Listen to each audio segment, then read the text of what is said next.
Okey, Assalamualaikum and hi. Hari ini kita sambung kepada subtopik yang kedua dalam taburan kebarangkalian, iaitu taburan normal. Okey, sebelum ni kita dah belajar taburan binomial, yang mana taburan binomial adalah pemboleh ubah rawak diskrit, yang mana pemboleh ubah rawak dia tu dia punya variables dia atau dia punya hasil pemboleh ubah dia tu dia nombor dia boleh terhingga dan boleh dinilai. Okey, kalau taburan normal ni dia ada juga pemboleh ubah rawak dia, tapi nama pemboleh ubah rawak dia adalah pemboleh ubah rawak selanjar.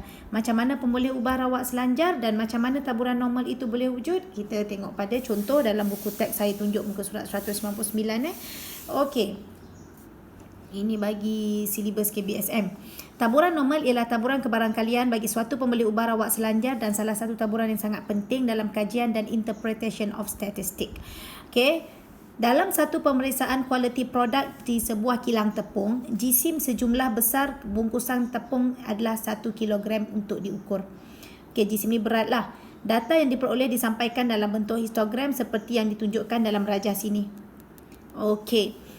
Ciri-ciri penting yang terdapat pada histogram itu adalah seperti berikut. Data bersimetri pada mean dia 1 kilogram dan kebanyakan data berhampiran 1 kilogram. Okey, maksudnya macam ni.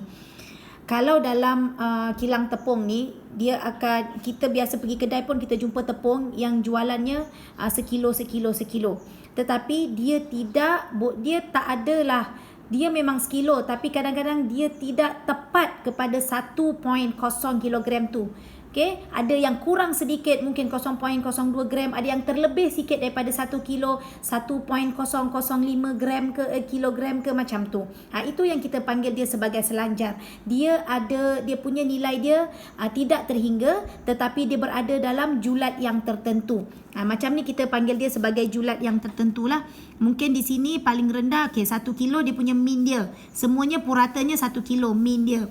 Tetapi mungkin dia ada ini kurang ini mungkin 0.99 gram, okey, 99 kilo. Ini mungkin 989 gram, ini dan seterusnya. Mungkin paling rendah ini 982 gram macam tu. Okey, sama juga dengan ini. Sekilo, ini mungkin sekilo segram, sekilo 2 gram, sekilo 3 gram dan seterusnya. Ini kita panggil sebagai julat yang tertentu. Dan dia punya pemboleh ubahnya pula, kiraan dia punya nilai dia pula adalah nilai yang bukan nombor tepat integer bulat-bulat tu, bukan. Okey, dia berada di antara julat ini. Okey. Jadinya macam mana bentuk normal itu boleh terbentuk adalah dia punya laluan dia kepada bucu-bucu histogram ini membentuk kepada bentuk normal. Ini kita panggil dia sebagai bentuk normal, berbentuk loceng ni. Yang mana mean dia atau puratanya tepung-tepung tadi tu berada di tengah-tengah ni lah 1 kilogram. Kita panggil dia 1 kilogram semuanya, tapi sebenarnya dia hanya menghampiri atau melepasi sedikit 1 kilogram. Mungkin ada yang 1 kilogram tapi yang tepat tu tidak semua. Okey, itu yang dinamakan sebagai graf taburan normal. Itu graf taburan normal. Okey, kalau kita tengok kepada buku nilam, kita punya modul kita, dia pula cerita pasal berat badan dekat 5 berlian. Berat badan pelajar dekat 5 berlian. Okey, dalam 5 berlian ni dia kata kat sini paling berat 70 kilo, paling ringan 50 kilo. Maka X kita atau pemboleh ubah kita di sini, pemboleh ubah kita, tengok pada dia punya ni dia berada di antara, nampak tak julat tu dia ada. X kita, pemboleh ubah kita berada di antara 50 dan 70. Maka X kita yang kat tengah, X kita ni dia punya nilai dia tidak terhingga tetapi berada dalam julat yang tertentu. Mungkin ada yang 50.23 berapa nilai dia sampai belakang tu kan, cuma kita bundarkan sahaja. Mungkin yang ada 62.34 kilogram, macam tu. Okey, tu yang namanya pemboleh ubah rawak selanjar. X ialah pemboleh ubah rawak selanjar. Okey, kita tengok pada graf ini, nampak tak?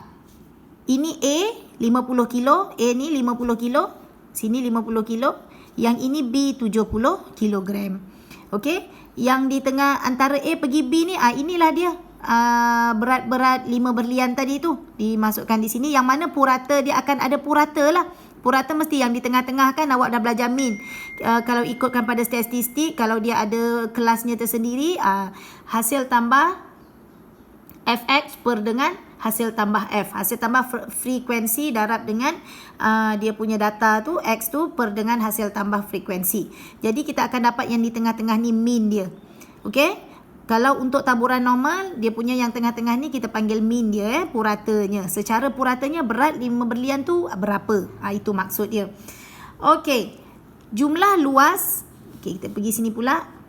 Jumlah luas di bawah graf ialah 1. Ni jumlah luas ni di bawah graf ni ialah 1.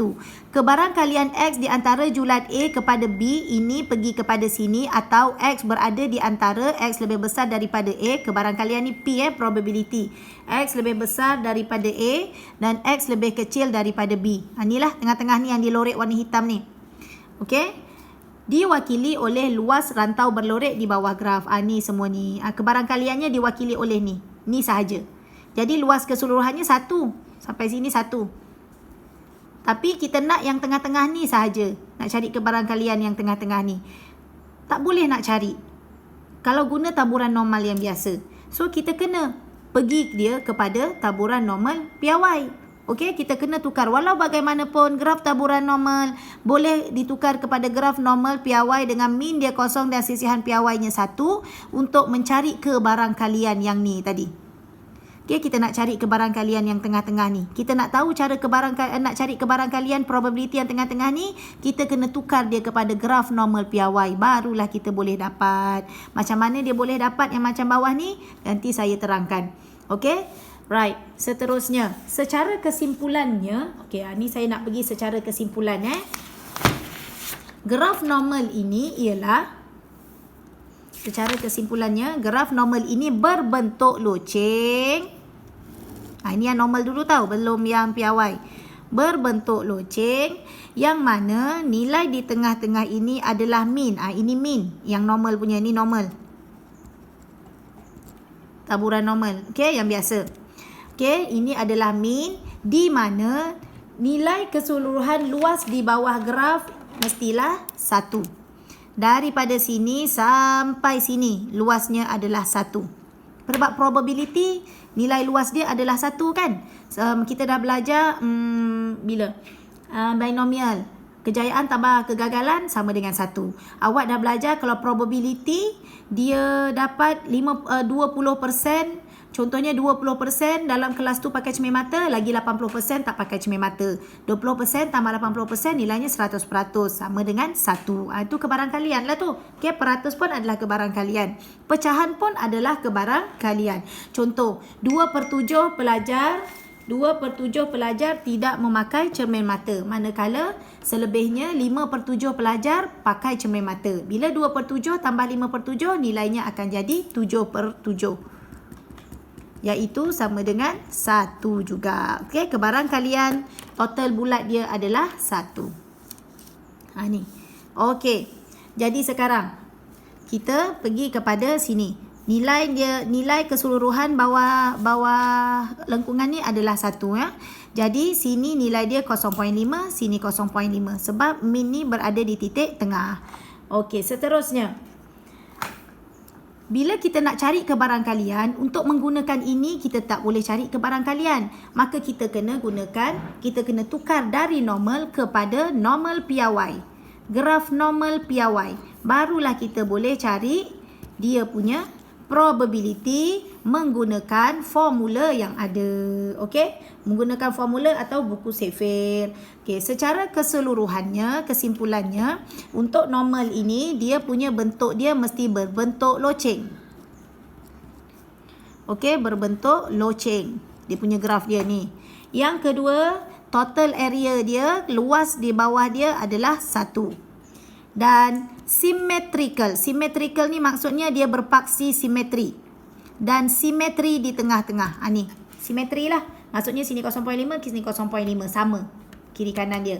Okey, normal piawai pula, dia berbentuk loceng. Okey, sebab dia normal kan mesti berbentuk loceng. Tetapi bentuk locengan dia ni, dan namanya normal PRY. Perkataan PRY ini dia akan mengubah min ni menjadi kosong. Min itu akan jadi kosong. Jadi paksi Y kita ini origin lah, kosong. Sini paksi X, sini paksi Y, sini nilai kosong. Okey, kosong macam biasa kita buat graf kosong tu kan. Ni kosong ni. Okey, ini kan origin ni. Tu. Okey, ni kosong. Sini. Okey. Jadi dia dah jadi kosong. Yang mana sisihan PRY-nya, okey, sisihan PRY-nya daripada sini ke sini, nilai dia adalah 1 dan juga negatif 1. Jadi untuk normal PRY ini kita tambah lagi. Kalau dekat atas ni bersimetri 1, 2, 3 dia ada simetri semua. Keempat, kalau dia normal, dia punya min mesti sama dengan kosong dan dia punya sisihan PRY dia mesti sama dengan 1. Yang ni yang saya tunjuk tadi ni. Okey, 1 dan negatif 1 samalah.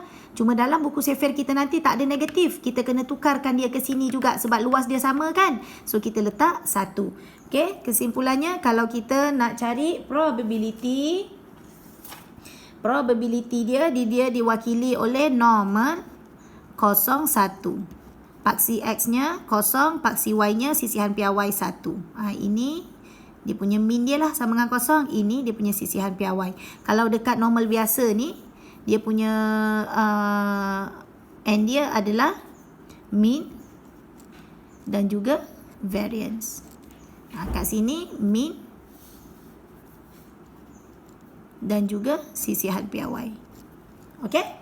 Right. So sampai situ sahaja pengenalan according to the macam mana kita nak mengenali apa yang dinamakan sebagai taburan normal dan taburan normal PRY. Selepas ini saya akan pergi kepada permasalahan melibatkan normal PRY, macam mana kita nak cari kebarangkaliannya. Okay? Kita jumpa lagi. Bye-bye.